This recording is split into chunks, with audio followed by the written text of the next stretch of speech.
আপনাকে 30 ওয়াক্তের নামাজ পড়তে হবে, 35 ওয়াক্তের নামাজ পড়তে হবে।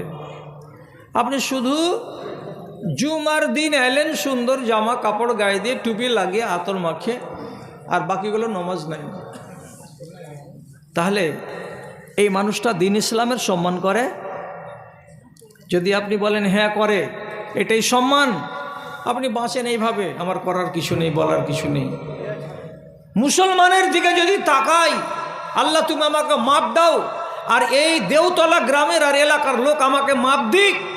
আমার চোখ দিয়ে আমি দেখতে পাচ্ছি কি বর্তমান জমানাতে শতকরা 95টা মুসলমান আল্লাহর নিয়ম মেনে জীবন কাটাই না। কটা? 95টা। 5টা পাওয়া যাবে যারা আল্লাহর কানুনকে মেনে জীবন কাটাই। আপনি বললেন এত কড়া করে কেন কইছে মৌলভী সাহেব? এটা আমার কথা নয়, তিনজন আলেম আছেন লাইনে।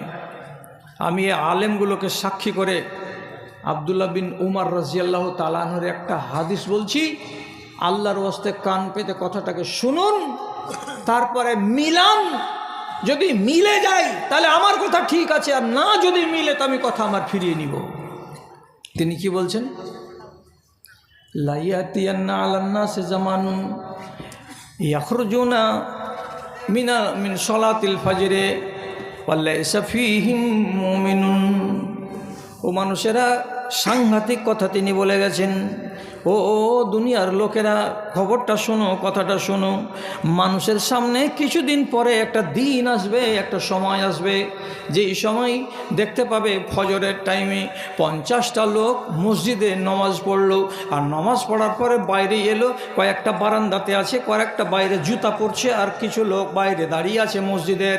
এই যে 50টা লোক ফজরের নামাজ পড়ে বেরিয়েছে, আব্দুল্লাহ বিন উমর বলছেন লাইসা ফীহিম মুমিনুন, এরা ফজরের নামাজ পড়ে বের হলো বটে, কিন্তু এদের ভেতরে একটাও মুমিন নাই, একটাও মুমিন নাই।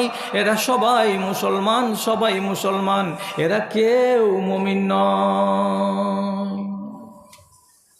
হায় হায় হায়, ফজরের নামাজ পড়ে বের হলো, অথচ বলছে এরা একটাও মুমিন নয়। এরা কি? মুসলমান। কাকে বলে মুসলমান? কাকে বলে মুমিন? মুসলমান ওকে বলে যে লোকটা নামাজও পড়বে আর ধুলিয়ানের হাটে গিয়ে মিথ্যা কসম খাবে, একে বলে মুসলমান।